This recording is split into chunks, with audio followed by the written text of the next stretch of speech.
You ask Tiger to solve. This deals with linear equations with one unknown. The final result is n equals -12. Let's solve it step by step. Isolate the n.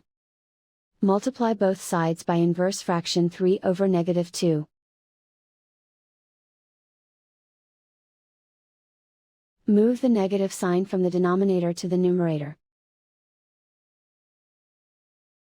Group like terms. Multiply the coefficients.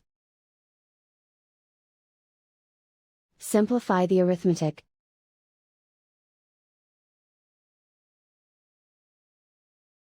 Move the negative sign from the denominator to the numerator. Multiply the fractions. Simplify the arithmetic. And so the final result is n equals -12.